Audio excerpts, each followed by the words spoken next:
প্রথমত হলো যে বিতর্কগুলি এখানে এসছে, এইগুলি নিয়ে আমি দেখছি যে ভারতে এই একই বিতর্ক, এবং ওইটারই একদম দেখতে পাচ্ছি হুবহু বিষয়গুলি আমাদের সামনে নিয়ে আসছে। হিন্দু ধর্মে নারীর অধিকার, সম্পত্তি, এটা একটা বিষয়।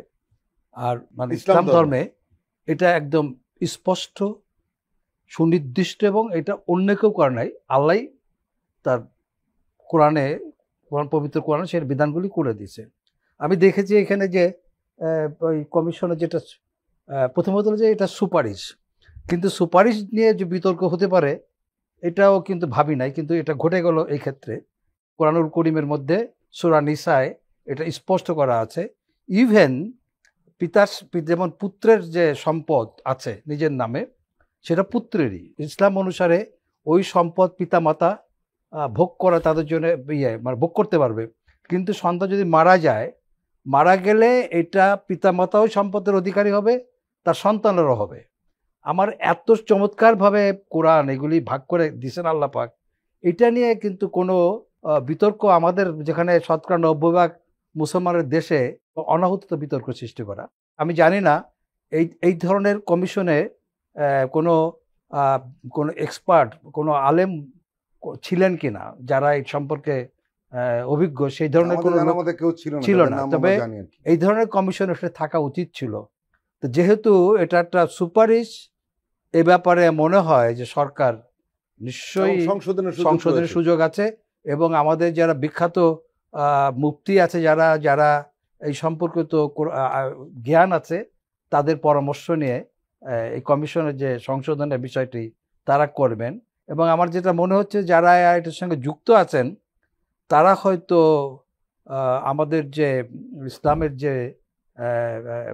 উত্তরাধিকারীর যে বিষয়টা, এটা হয়তো তারা খুব ভালো জানেন না। জানলে হয়তো ওনারা এই কন্ট্রাডিকশনের মধ্যে যেতেন না।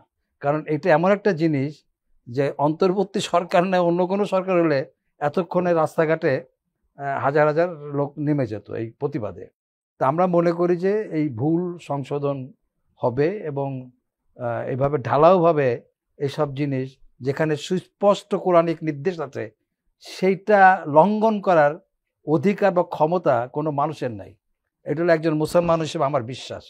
আরেকটি বিষয় নিয়ে কিন্তু ব্যাপক বিতর্ক হচ্ছে, সেটা হলো শ্রম আইন সংশোধন করে যৌনকর্মীদের মর্যাদা ও শ্রম অধিকার নিশ্চিত করার কথা বলা হয়েছে। যৌনকর্মী বলে ইসলামে কিছু নাই।